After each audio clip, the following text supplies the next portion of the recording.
All right. Hello. And I get back in frame here. Streaming live on Facebook. This is Kurt over at Woodwind and Brasswind, talking with multi Grammy Award winning trumpet player, keyboard player. Does that sound strange to hear your name referenced as Grammy Award winning? This is Justin Stanton from Snarky Puppy joining us today. Thanks for having me, Kurt. Good to be here. Yeah, well, so it's three Grammy Awards, right? You're multi Grammy Award winning musician. Well, Snarky Puppy's won 3 Grammy Awards, and I was a part of 2 of those actually. Um, I missed out on the first one. I was on tour with somebody else. So Well, that's awesome. It's just amazing what you guys are doing, and thanks for taking the time to join us, talk a little bit about music, talk about touring, talk about life.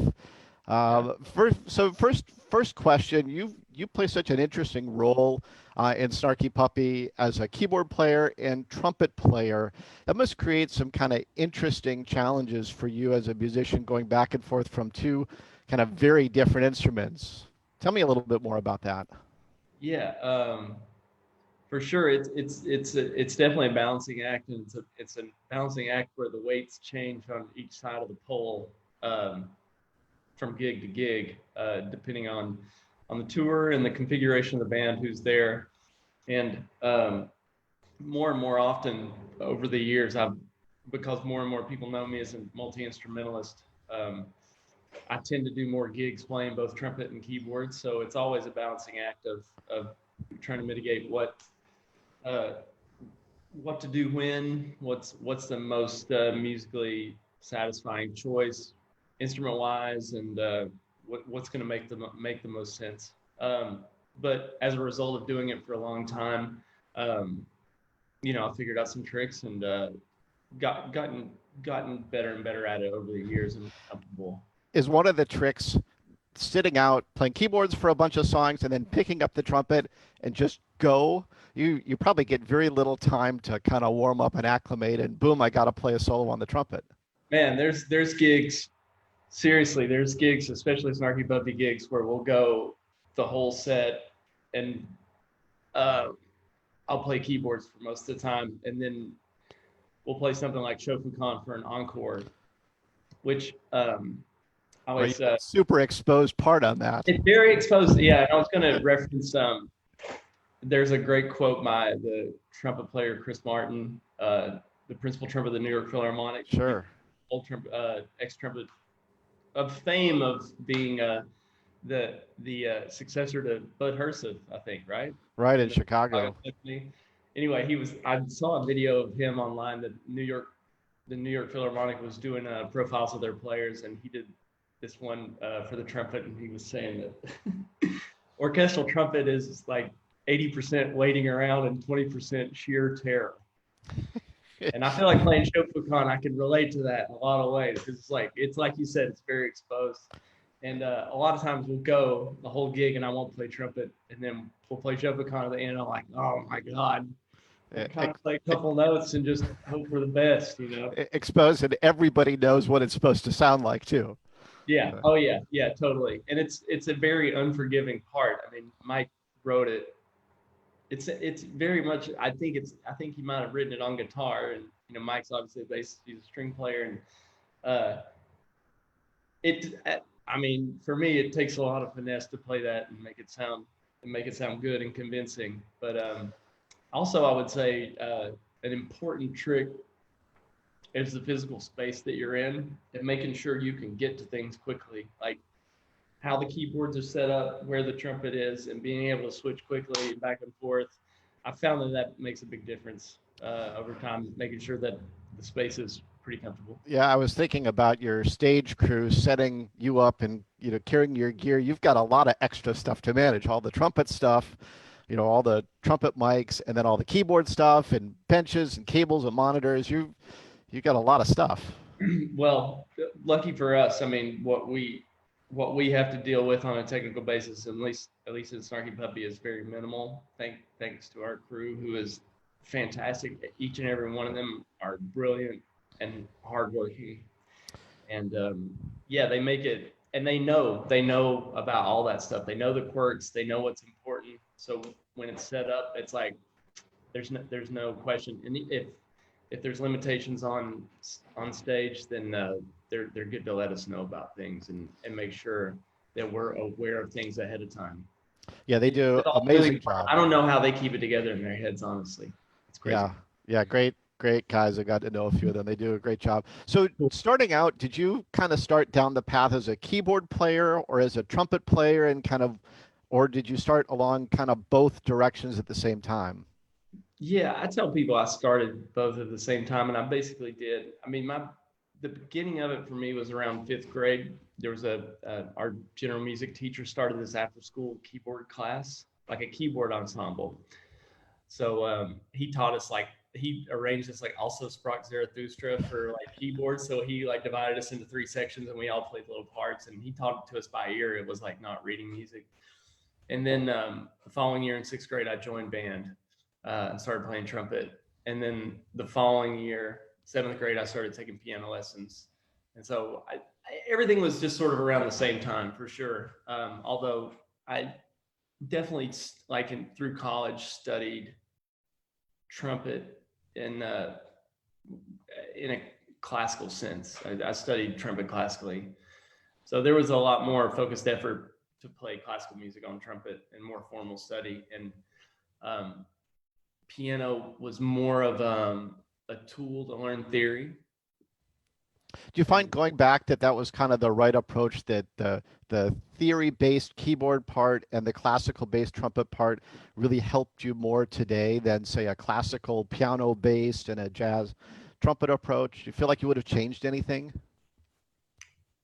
I can't say. I just felt like the trumpet stuff came easier for me in terms of like, I mean, when I was taking piano lessons, I was trying to learn Mozart sonatas, and still to this day, I mean, right hand, left hand, independence, trying to get my brain to function in two separate ways. Maybe I'm just very one track minded.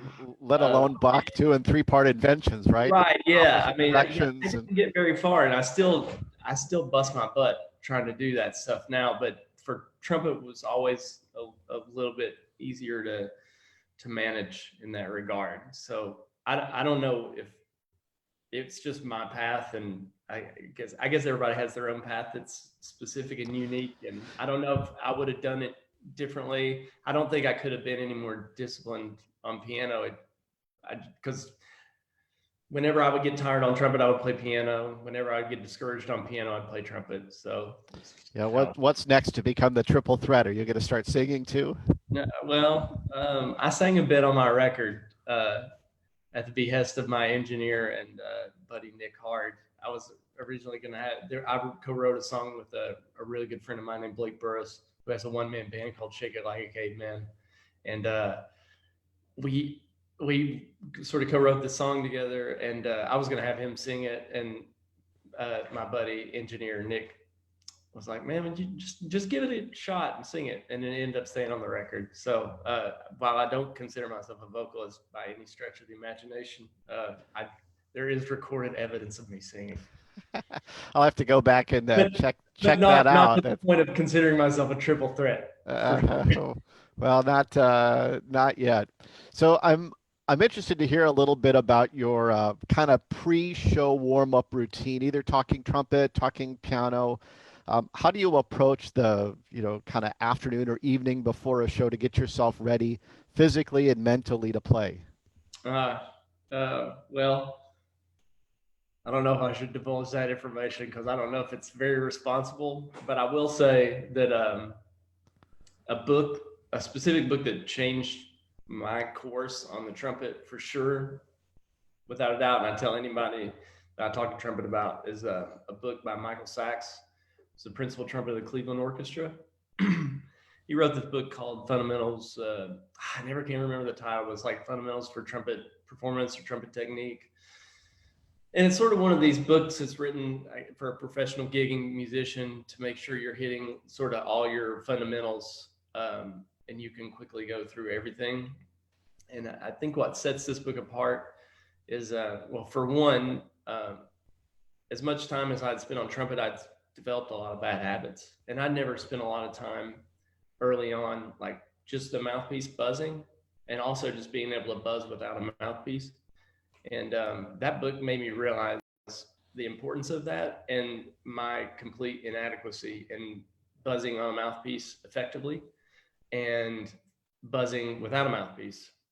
And there's a difference between like free buzzing, just sort of buzzing randomly, and doing very focused buzzing without a mouthpiece on a specific exercise.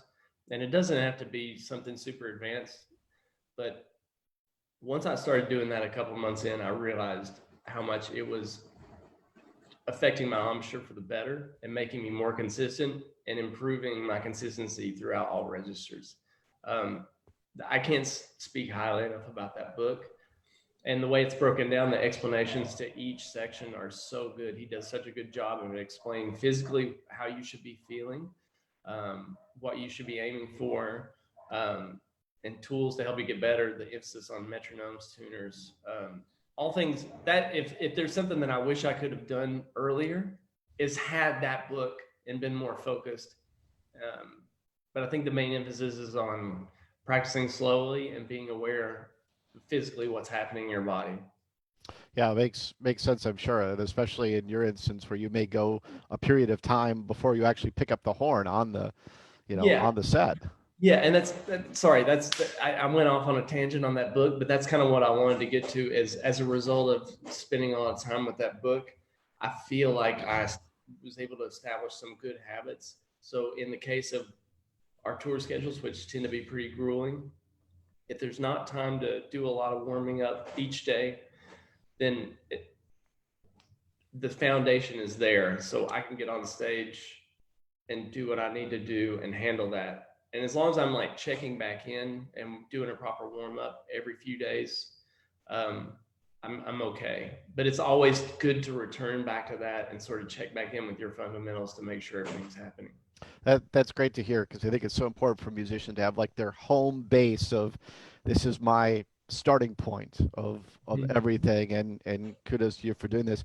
You mentioned about how your guys' touring schedule was Snarky Puppy is ridiculous. You prior to this period up 8 months a year on the road, if not even more, gigs every day. What are some other habits that you have on tour that helps keep you healthy, keep you focused, keep you kind of mentally in the right space?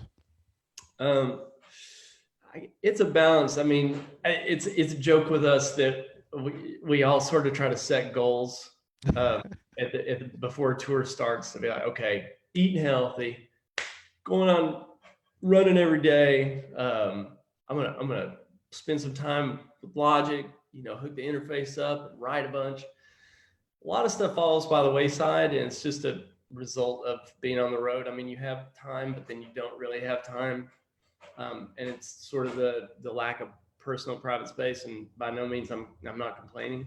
It's just sort of the way you sort of fall into habits and the way your timetable sort of switches over. It's not really conducive for early mornings, usually a lot of late evenings, but any sort of little habits are good. Just trying to eat healthy. Usually there's good food for us on the road. In the green rooms, a lot of vegetables and fruit.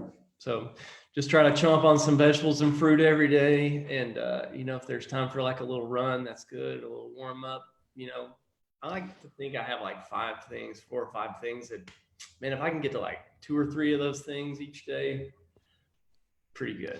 I remember either you or Chris telling me one of the stories of being on the road, and you guys is the old days when you were in a van.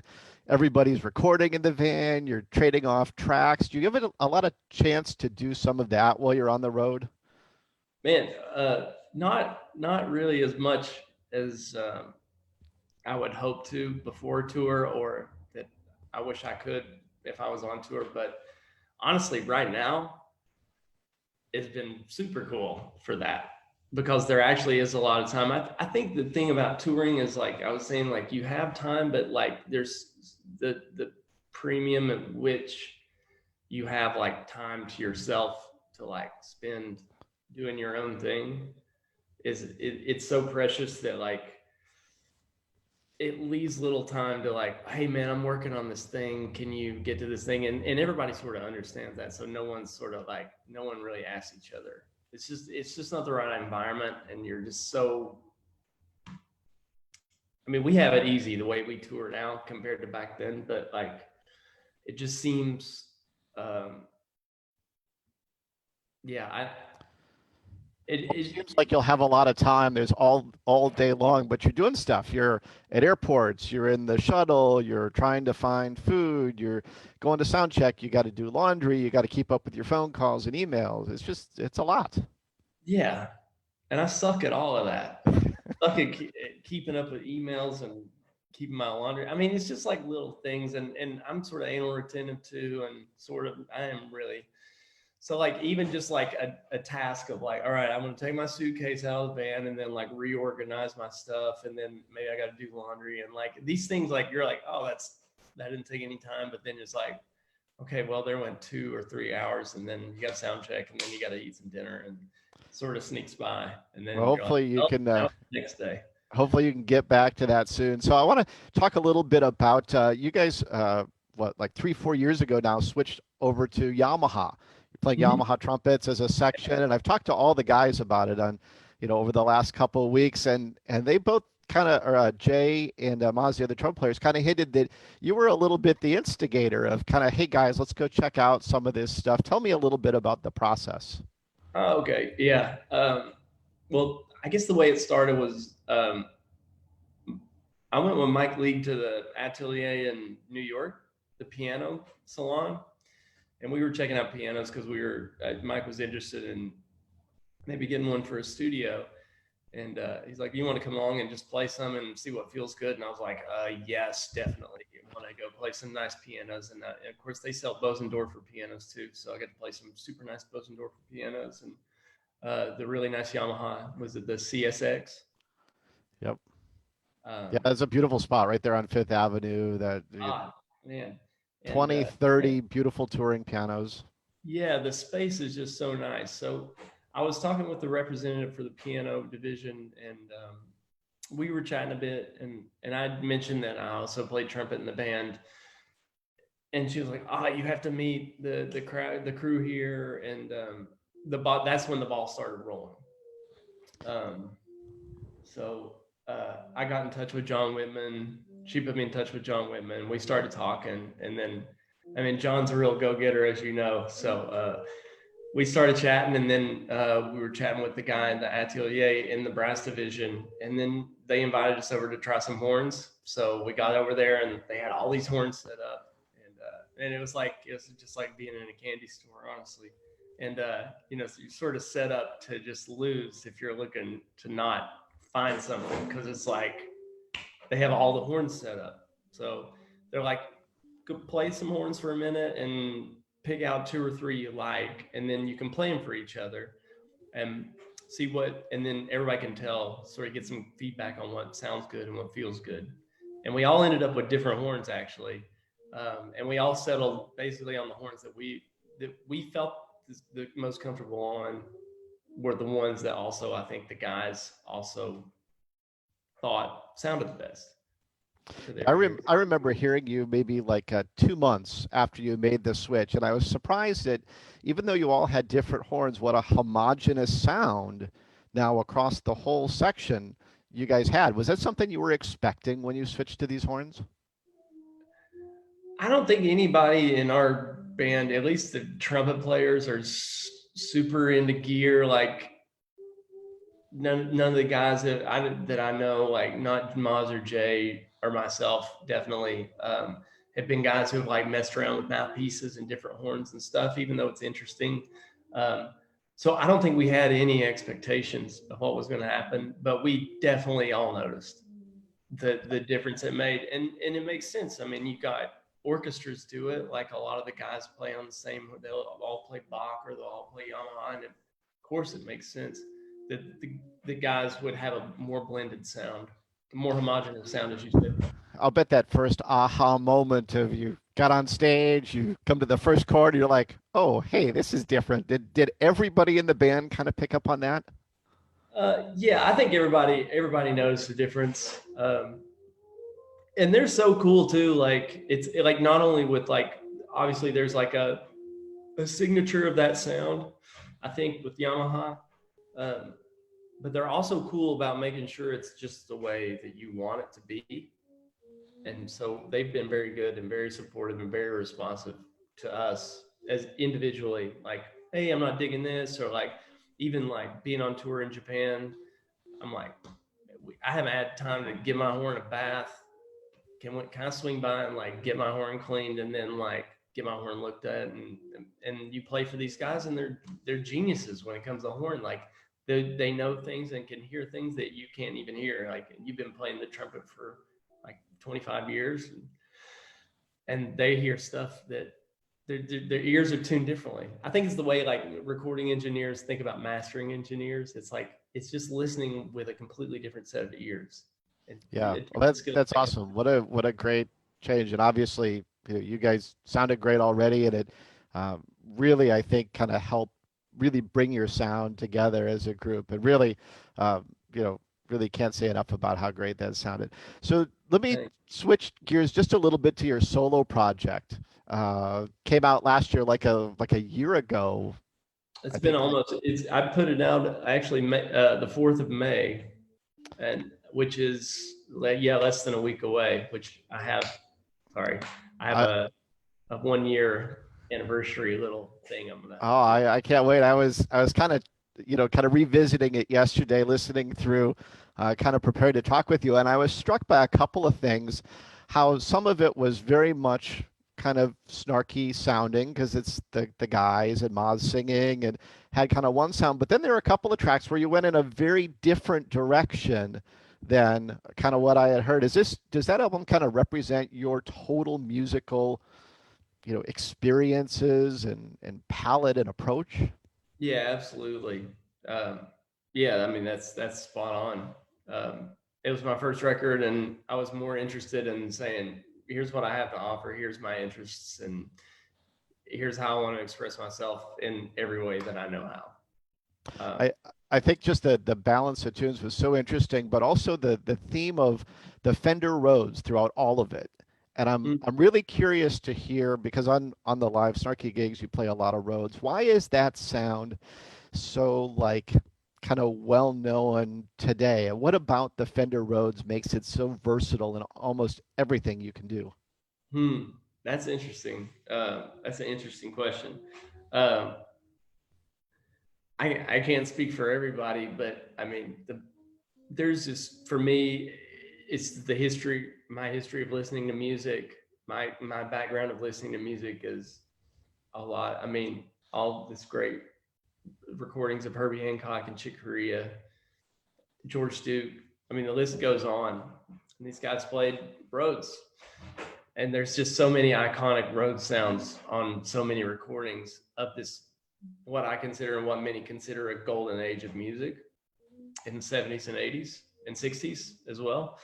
And you just hear that sound, and it's so nice, and it blends, but it also fills up a lot of space, and it's just such a nice sound. And over the years of playing Snarky Puppy, it's just become the sound of the band. And I played on every show, so it's a sound that I'm super familiar with, and that I Yeah. feel is very much. I mean, a lot of people would say this too that play, but it's very much a part of my personality. It's a very personal thing for me, that instrument, and it's a beautiful instrument. I feel like people respond to it. But I understand what you mean. I mean, you compare it to somebody like Bill Lawrence, who's a fantastic plays Rhodes and loves to play Rhodes, but you hear his records and there's a lot of acoustic piano, and there's not a lot of acoustic piano on my record. I love playing acoustic piano, but I don't get the opportunity to do that a lot. Um, so I guess maybe that's the difference. Yeah, you mentioned Chick Corea, Herbie Hancock. So the Light as a Feather album, that was for me kind of what turned me on to jazz, and the Fender Rhodes is so integral. But it can have a lot of different sounds. It can be really clinky, really kind of ringy, and I'd imagine as you guys tour, you run across all manner of backline gear. And have you become an expert in fixing a Rhodes? I wouldn't say an expert. I'm I know how to work around some certain problems. Me and our sound engineer Matt Recchia, we like to get in there sometimes. And I mean, sometimes you break a tine and got to get in there and take one off the bottom and put it up. And yeah, so we figured out how to get around it. But actually, last time we were in Los Angeles, we had to get the road serviced. And luckily in Los Angeles, there's so many resources and there's one in particular, um, uh, custom vintage keyboards, I think. And a guy came over and looked at it, and he was just like, well, he gave us the business. He's like, man, what these pickups? Like, I'm surprised you're not deaf. The pickups in the higher register are so close to the times. Like, how are you not deaf? Like, it's so unbalanced. And he just gave us the business. Me and Matt were just laughing. We were just like, oh, man, well, I guess we got a long way to go. We're functional repairmen on the roads, but by no means experts. Yeah, I can imagine you encounter all manner of stuff. We run into a lot of interesting situations, but luckily we'll backline a Rhodes for a tour. So at least there'll be some consistency. So yeah, that's like, okay, what are we getting tonight? That, and it's from everything from like sustain pedals that don't work, or keys that are broken, or like everything. Action can be completely different from one night to another. Oh yeah. That's the worst on those. About that. That's never. Yeah. I'm really interested. It's not even the same on the same roads from night to night. I'm really interested to know about kind of the whole analog gear part of what you guys do, because you talk about the B3 is such a staple of Snarky Puppy, the Rhodes, the Mini Moog, the synth bass, but all centered around kind of that vintage gear, vintage sound. Was that part of your and Mike's vision, or did that just kind of be the sound that you were looking for and that happened to be the gear that produced it?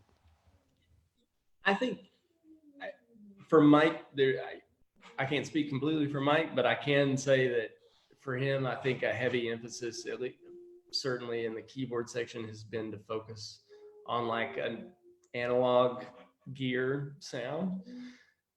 And of course, with analog gear, you can't tick all the boxes, especially the way we record. If you record acoustic piano, you need something to cover that. On these past tours, we've started playing Ready Wednesday without Bill. Usually that was reserved for Bill because it's such a piano feature, but we started playing Ready Wednesday, and he's like, hey, would you mind? I'm like, okay. And I was trying to play it on Rhodes, and going back to what you were saying about the action on a Rhodes, it's like, it's so pianistic, at least in my limited capabilities as a keyboardist and pianist. I couldn't get it to be even. And I was thinking, you know what? I never really heard Bill play this on Rhodes. He always played it on the Nord, where the action is super even. But I would say that there is an emphasis on analog gear, but with some caveats. I mean, we have Sean plays a Korg Kronos usually. I know he has an endorsement with Korg, I think. And, there's certain sounds that we have to get, and you can't satisfy everything with analog gear. But I would say that if there's an analog gear option, we try to go with that for sure. Yeah, do you find then when you're at home then working on your own projects? I think you're a Logic user. We were talking about our Arturia and the great sounds. You find when you go to the plugins, you're just like, it just isn't quite there. No, I'm not one of those people. And I'll tell you, going back to my buddy Nick, great sound engineer, he does the Snarky Puppy records, or the last two, Culture Vulture Immigrants, and he's done all the live records. The one Royal Albert Hall that we just put out, he does those. He's done a lot of Bill's records, maybe all of Bill's records. Anyway, he was sort of like, yo, man, as long as it sounds good. I will say for me, the electromechanical instruments, which we were just bitching about the woes of like, oh, uneven action on rows and maybe some keys are out. But sometimes that's what gives it the charm. And I feel like with a lot of soft synths, they're so good. They're so accurately recreated, so painstakingly well done that you do lose some of the character in like playing a real Rhodes, which is going to have imperfections inherently as a result of the way it's built and what it is. It's an imperfect instrument.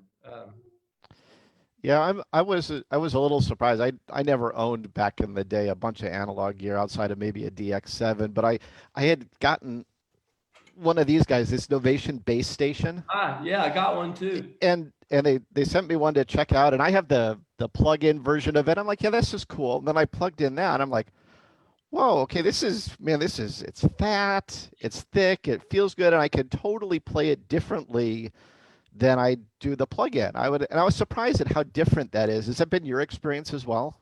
Yeah, for me, it's less of a sonic thing. And coincidentally, actually, you mentioned the plugin for that synth, and I heard about that. I was doing a session with Nick for the artist Becca Stevens. You know Becca, I'm Oh yeah, sure. yeah, of course. And we were recording some stuff for her record, and we were looking for a synth. I was playing some synth-based stuff, and we were looking for a sound. And there was a bunch of gear in the studio, and we were trying some different stuff on the keyboards. And then we were also running MIDI, and Nick had the plugin for the bass station, and we ended up using that sound, I think. And I was like, man, I would have never thought about a Novation bass station. And then I needed something. I was doing a bass synth gig, and I needed to fly with the keyboard, so I ended up buying that because it's so small, fit in the suitcase. Yeah. Yeah. So and it feels solid. It's a nice stable piece too. yeah, exactly.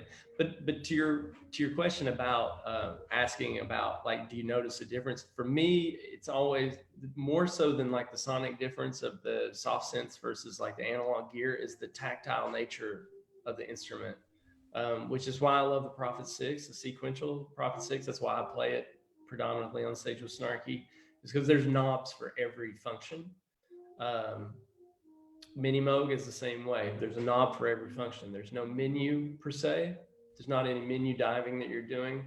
And to me, that's the big difference versus like if I'm on a soft synth, and of course you can assign faders and knobs on a MIDI controller, but that's always a big difference for me. Yeah, it's not the same. Being able to work with your hands a little bit more. I find if I don't like the sound, I start turning knobs, and if I like it better, I leave it. If I like it worse, I go back. And you really don't have to know what you're doing. You just start turning knobs till you find what you like. You're right. Yeah. I did a synth masterclass the other day, and I was talking about that. Like someone was asking, well, how do you recommend getting started in synth? Like, it seems like such a daunting thing. And I told them what my mentor in Dallas, Bernard Wright, told me when I asked him the same question. I bought a Nord Lead 2, I think in 2008 or something. And I was like, I don't know what to do with this thing. Like, can you help me like sort of start getting some sounds? He's like, man, just turn knobs till it sounds good. Yeah, great advice. I've been doing for the last 12 years. Maybe that'll be the name of your next album cover. Turn knobs till it sounds good. Hey, so last question. It sounds good to me, at least. Yeah. Last question. I really appreciate you taking the time to catch up. Talking again about your kind of solo projects, and everybody in Snarky has got unbelievable side projects. I love Maz's stuff, Jay's Trumpet, stuff is it's so different. Off the hooks. Bob Reynolds' stuff sounds amazing. Chris's stuff is so different. All of you guys have such kind of cool side projects. What's the next project for you? For solo stuff? Yeah. What are you working on? What's coming up next for you? Well, this quarantine was going to be all right, time to write a new record. So I'm at the point of I've got ideas sitting in the pot, and this quarantine actually just turned into like sort of like a little busy time of doing other projects for other people. So I've been doing a lot of that, and actually I'm doing this thing. I can't really say because I don't want to blow it, but I'm recording these. I'm adapting some pieces that were previously written for organ to synth. So, and there are all these little pieces. So that's what I'm working on right now. Well, that'll be fun to hear when it Man, comes out. yeah, these pieces are super beautiful. Um, yeah, so I'm trying to when I get little breaks in between my projects, I'm working on that. Yeah. Other than that, but next week I will be. My plan is to, as sort of like the 1 year mark for my record secret place.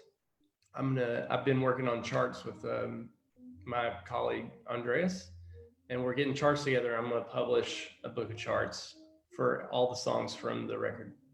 Very cool. Well, I know Shoegazer would make a perfect big band tune, and Oh you know, man, adapt that to a bunch of ensembles. I'm sure that's one of my favorites. cool. Yeah, it's interesting. Like going back to what you were saying about how the tunes vary a lot. It's like there's not really a standard way of notating these things. So uh, yeah, this quarantine, as it has been for everybody, I'm sure is like a lot of learning new skill sets.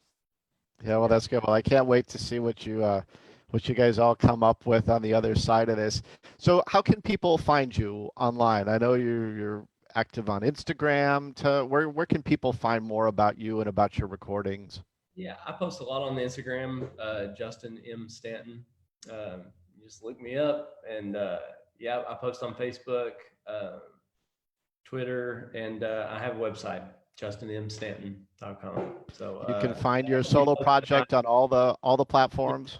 yeah, absolutely, and yeah, I'll be getting those charts up on my website soon, and I'll be blasting that everywhere. So yeah. Well, that's awesome. Well, listen, I really appreciate your time today, Justin. Can't wait to catch up with you guys down the road when all this is said and done. And I'm sure that first gig back is going to be something. Oh man, I think it's gonna be something for everybody. Everybody's first show or gig back. But great to see you, Kurt, man. Yeah, Thanks absolutely. for this. Stay safe, and we'll talk soon. All right, take care. All right.